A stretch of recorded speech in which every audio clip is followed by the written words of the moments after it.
Atau yang mana nih sobat-sobatku yang bekerja duduk gitu kan dok, berjam-jam. Itu kan lama-lama pegel banget dok Begini pinggangnya. aja gitu ya. Iya, belum Tapi leher, nggak cuma pinggang. kerja sih. Apalagi dok? Ada juga yang anak-anak di zaman sekarang kan sekolahnya online. Nah, itu juga. Ya kan? Jadi semuanya serba memakai laptop atau handphone atau komputer. Betul. Gitu ya. Terus setelah lepas dari itu istirahat, bukannya istirahat yang Gerak-gerak. kemana-mana tapi main game. Main game sama Judulnya lagi. dalam satu posisi. Betul. Nah itu bisa menyebabkan. Halo sahabat Sonora, kembali lagi di video Kamu Sehat barengan sama Fidel dan juga Dokter Santi dari Medical Center Kompas Gramedia. Hai dok. Hai Fidel, halo sahabat Sonora, jumpa lagi dalam Diksan dan Doksan. Selalu Doksan yang ingat, aku selalu lupa. Yes, barengan sama Doksan dan juga Diksan.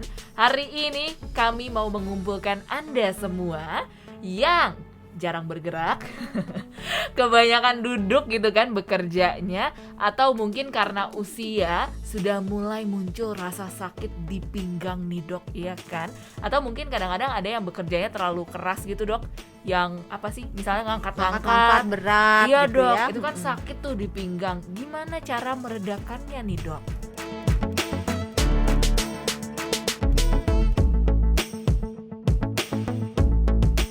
Sebetulnya sebelum meredakannya kita tahu dulu nih penyebab dari sakit pinggang.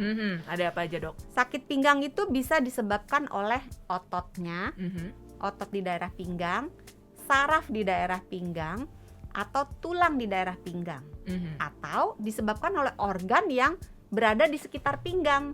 Oke. Jadi misalnya, ada batu ginjal. Atau mungkin ada sesuatu di rahimnya, ada sesuatu di indung telurnya. Itu bisa menyebabkan rasa tidak nyaman, rasa pegel, rasa nyeri di daerah pinggang. Jadi kalau udah tahu penyebabnya diobati. Oke. Ini semuanya bisa diobati dengan obat-obatan atau gimana dok? Beberapa bisa dengan obat-obatan. Kalau nyeri pinggangnya, obat-obatannya itu bisa dalam bentuk yang diminum, jadi bentuk tablet atau kaplet, atau dioleskan, bentuknya bisa krim, bisa gel, atau disuntik. Oh, disuntik juga bisa ya? Bisa. Okay. Nah tentunya kalau untuk penyebabnya, misalnya karena batu ginjal, dilihat apakah membutuhkan operasi atau cukup dihancurkan dari luar melalui gelombang. Bisa.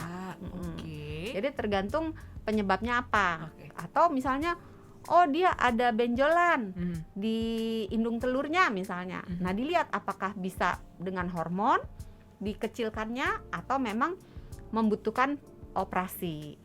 Jadi untuk penyebabnya terapinya tergantung penyakitnya apa. Iya. Tapi kalau secara umum untuk menghilangkan nyerinya, menghilangkan pegelnya, itu bisa dengan obat-obatan yang diminum, dioles, atau disuntik. Oke, tadi sudah ada obat-obatan, diminum, dioles, disuntik. Kemudian juga kalau misalnya ada batu ginjal, operasi, atau mungkin tadi melalui gelombang gitu ya dok, dihilangkan batu ginjalnya. Digetarkan sampai dia hancur. Oh wow. Agak takut, tapi oke. Tapi kalau aku nyanyi mungkin dia bergetar agak gitu ya. Pecah. Pecah batunya gitu. Jadi jangan pernah mendengarkan Dokter Santi menyanyi. Iya, Dokter Santi dulu lulus audisi Indonesia Mencari Bakat loh padahal. Ya kan? Canda. Oke, lanjut lagi. Selain itu dok, kalau misalnya itu kan yang memang sudah tahu nih penyebabnya penyakit. Tapi kan ada yang penyebabnya mungkin karena usia, sudah menua, sudah mulai nyeri-nyeri di pinggang. Nah itu dia. Gimana dok cara mengatasinya? Tidak bisa kita melawan usia kan? Kalau kayak gitu, kompres. Oke. Nah, kompres itu ada dua, kompres hangat dan kompres dingin. Oke.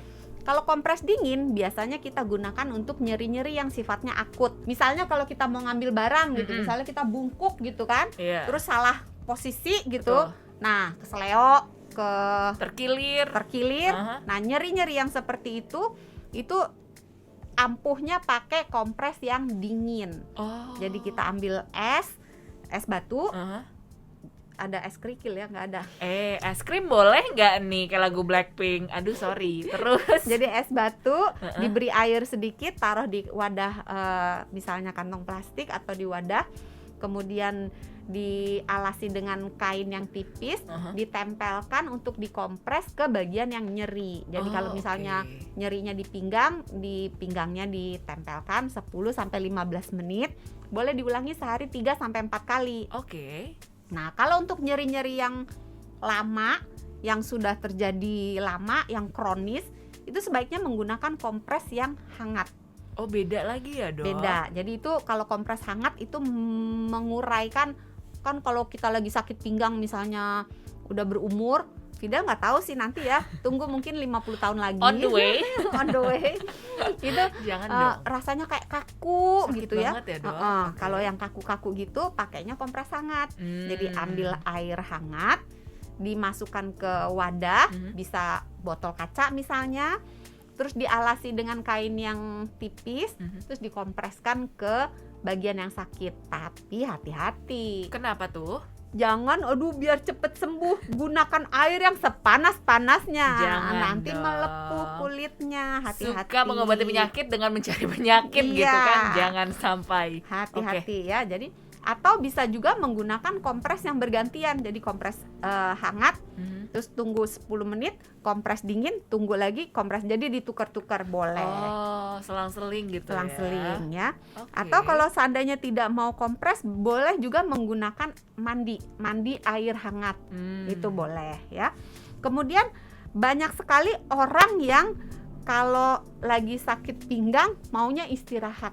Emang nggak boleh, Dok? Baring aja, soalnya Iya. kalau bangun sakit gitu ya. Boleh berbaring, jangan lama-lama. Oh, malah nggak boleh lama-lama? Iya. Jadi bed rest tidak dianjurkan lebih dari 2 hari. Wow. Jadi Kirain semakin kita berbaring nanti akan semakin sembuh cepat sendiri sembuh, gitu kan? kan? Enggak ya, Dok? Tidak. Jadi semakin kita nggak mau gerak, semakin lama sembuhnya. Terbalik. Salah ya. Mm-mm. Oke. Jadi begitu sudah mulai terasa sakit, kalau dia sakitnya amat sangat, 1-2 hari mau bed rest boleh, berbaring aja boleh. Tapi masuk hari ketiga mulai mencoba bergerak. Pelan-pelan aja kan, Dok? Iyalah, masa lari. Langsung maraton deh gitu kan. Nggak kuat lari. Terus Jadi Dok. mulai mencoba bergerak, jalan pelan-pelan. Atau mulai biasanya olahraga, boleh mulai olahraga. Yang Dengan ringan catatan yang intensitasnya rendah Oke. dan yang low impact. Jadi jangan yang banyak lompat-lompat gitu ya. Jadi jalan aja, kata penonton boro-boro lompat, Dok. Mau jalan aja susah suka gitu. bercanda deh gitu kan. Oke. Ya, jadi jalan pelan-pelan, atau kalau mau lebih enak lagi, jalanlah di dalam kolam renang. Karena membantu kalau ya, kita Dok? jadi kalau kita melakukan aerobik di air, itu rasanya lebih ringan. Jadi ketika kita berjalan, itu jalannya lebih ringan karena badan kita di dalam air akan terasa lebih ringan, dan nyerinya itu tidak sehebat ketika kita kalau jalan di darat. Jadi kalau bisa ke kolam renang, jalan mundar-mandir gitu ya. Tapi jangan terlalu dipaksa. Kalau rasanya nggak nyaman gitu kan. Berhenti dulu, ngasok dulu. Nanti pelan-pelan dicoba lagi gitu. Tapi yang jelas harus digerakkan. Oke, berarti agak tricky ya, nggak boleh diam aja. Iya. Tapi kalaupun bergerak nggak boleh yang terlalu ekstrim. Jadi Ya, pelan-pelan mulai dengan aja. sedikit-sedikit dulu dimulai kembali pergerakannya ya.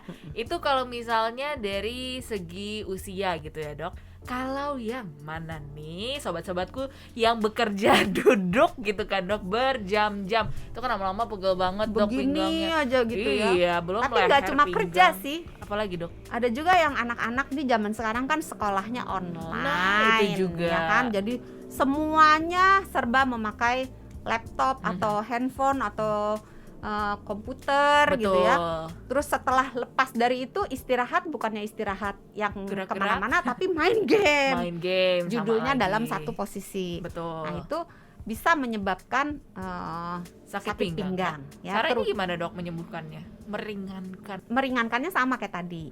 Bisa dikompres, bisa memulai aktivitas, dan bisa menggunakan obat-obatan. Tapi yang paling penting mencegahnya. Oke. Itu bisa dicegah soalnya. Bagaimanakah caranya? Akhirnya bertanya juga. Ya ampun, diomelin loh. Ini kayak kakak Ditungguin kan OSIS lagi. nanya-nanya soalnya. Ketahuan syutingnya nggak janjian ya. Nggak ada daftar Nggak pertanyaan ada ya. daftar pertanyaan. FYI, ini too much information, tapi ya udah. Gimana cara Dikat mencegahnya ya dok? Maki, jangan lupa. Katanya nggak di-cut. Oke, nggak apa-apa kok. Ya nggak apa-apa. Gimana dok cara mencegahnya? Nah, ketika kita akan berada dalam waktu yang lama untuk bekerja maupun untuk melakukan aktivitas kuliah atau sekolah, kita harus menjaga agar postur kita, bagaimana kita duduk itu postur yang ergonomis, Oke. yang cocok Gimana dengan tuh? anatomi tubuh kita. Oh, Jadi yang paling gampang ketika kita bekerja, letakkan gadgetnya, baik komputer atau layar laptop atau handphonenya sejajar, agar bagian atasnya itu sejajar dengan mata kita, dengan oke. eye level. Jadi jangan sampai kepalanya nunduk gini atau kepalanya dongak begini. Hei, kamu laptopnya di gunung. Iya, bukan kadang-kadang di bukit. kalau naruh bisa aja duduk di ubin kan. Oh iya sih, betul. Kalau anak-anak kan sukanya duduk di ubin adem gitu kan, tuh jadi agak dongak begini. Nah ini juga bisa. Alasannya adem lagi, itu curhat doksan ya. Dulu suka duduk di ubin karena bandel adem banget gitu ya. kan. Terus dok Bukan harus eye karena level. punya ini furnitur. Agak sedih, tolong bagi yang ingin menyumbang untuk doksan. Kitabisa.com. Yuk fokus yuk. Oke, tadi harus eye level gadgetnya ya, laptop, handphone, semuanya itu harus eye level. Terus dok, Iya. selain itu? Yang paling gampang itu adalah daun telinga harus sejajar dengan pundak. Emang Jadi kalau kita nunduk gini kan nggak sejajar nih. Oh, oke. Ya kan? Kalau oke. kita dongak kan ini nggak sejajar. Oh, Jadi iya, daun iya, telinga harus letaknya sejajar dengan tegak garis gitu lah ya pundak. dok. Oh Ya. iya, oke. Terus badan Uh-huh. dengan paha harus membentuk sudut 90 derajat. Oke, ini nggak perlu busur ya, kira-kira Nggak perlu, aja kira-kira sih. aja. Ya, oke. Paha dengan betis membentuk 90 derajat. Telapak kaki melekat di sesuatu. Jadi kalau misalnya anak kecil kan bangkunya ketinggian tuh, atau orang yang tinggi badannya tidak terlalu tinggi, kalau duduk di bangku agak Gantung. ketinggian gantung kan. Oh, Nah iya, itu oke. bisa menyebabkan pegel-pegel. Jadi kalau jalan keluarnya kasih bangku kecil, atau kalau nggak ada bangku tumpukan buku boleh, supaya kakinya itu menapak Oh, oke. di lantai atau di bangku. Kemudian lengan. Kenapa lagi? Lengan atas dan lengan bawah itu membentuk sudut 90. Jadi jangan begini, jangan pula begini, ya. Oke, Jadi kurang harus lebih chill gitu kan, santai turun. Oke. Terus barang-barang yang sering kita gunakan itu diletakkan dalam jangkauan tangan kita. Jadi misalnya kita sering pakai mouse-nya jangan taruh jauh-jauh gitu. Atau kita sering pakai Anda telepon. gurita tangannya jauh-jauh gitu kan. Ini Misalnya kita deket-deket aja, kerja Dok. sering pakai handphone. telepon, letakkan di jangkauan tangan kita. Supaya apa? Kalau misalnya naruhnya di meja yang agak jauh kan kita suka gini miring Iya, gitu kan. Nah, betul. nanti Terkilir lagi. kemungkinan Oh, terkilir. oke. Jadi Iya, iya. lebih baik diletakkan di jangkauan Tangan. tangan. Terus jangan lupa untuk orang-orang yang bekerja banyak dengan menggunakan telepon, sering makainya gini nih. Oh iya. Gagang teleponnya Kan sambil dijepit. nyari note, sambil ngetik gitu dong. gitu kan, dijepit gini. Kalau cuman 10 detik nggak apa-apa. Aduh. Tapi kalau sepanjang hari kesian, nanti pegel-pegel itu. Iya. Berarti ya ngangkat telepon seperti biasa aja ya, Dok? Jangan Kalau dengerin. tidak mau dipegang, boleh menggunakan yang kayak alat call bantu. center, mikrofon gitu kan. Iya, menggunakan alat bantu. Headphone juga bisa, banyak sih sebenarnya. Itu bisa untuk membantu. posisi yang duduk. Ada lagi, Dok. Bagaimana dengan posisi mengangkat barang? Oh iya, kadang-kadang Orang- ada tuh, Dok, berat gitu kan barangnya, pas angkat aduh gitu kan, kayak di iklan-iklan. Kalau Gimana cuma caranya? keseleo nggak apa-apa. Mhm. Tapi kalau dia salah mengangkatnya, itu benda yang diangkat sangat berat, atau struktur tulang belakangnya itu tidak terlalu baik, bisa terjadi saraf kejepit, Nah, itu langsung dia. srot, Gimana kejepit. tuh, Dok? Nah, makanya kalau mengangkat benda yang berat, itu usahakan jongkok, bukan nungging, bukan membungkuk. Oh. Jadi kita berjongkok, pegang barangnya baru kita berdiri. Oke, biar lebih siap gitu ya, Iya. badannya nggak kaget Atau ya. kalau misalnya barangnya terlalu berat, jangan jadi superhero. Ingat, Anda bukan Superman ya. Iya, Pakai minta alat bantuan. atau minta pertolong. Mm-mm. Oke. Pakai menarik alat lah. atau minta bantuan teman untuk mengangkatnya bersama-sama Mhm. atau dibagi dua.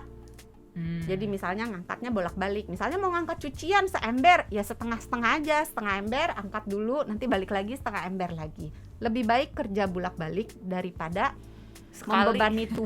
membebani tubuh terlalu berat, itu menyebabkan nanti Saraf gangguan kejepit. kesehatan, bisa sampai saraf kejepit. Kalau cuma keseleo masih mending, Oke. ya. Oke sahabat Sonora, tadi sudah ada beberapa penyebab dari sakit pinggang dan bagaimana cara mengatasi dan juga menghindari sakit pinggang. Jaga terus kesehatan karena katanya kalau sakit pinggang ngapa-ngapain jadi susah ya dok. Iyalah, semuanya Mm-mm. jadi terasa tidak enak. Nah itu dia. Dokter Santi terima kasih banyak ya. Sama-sama, jangan lupa sehat itu mudah, sehat itu murah. Jangan lupa juga buat Anda yang mau menonton video-video menarik lainnya di YouTube channel Sonora FM, jangan lupa subscribe ya. Dan yang mau mendengarkan versi podcast ada di Google Podcast, Apple Podcast, dan juga Spotify. Kita ketemu lagi di video-video berikutnya. Bye. Dah.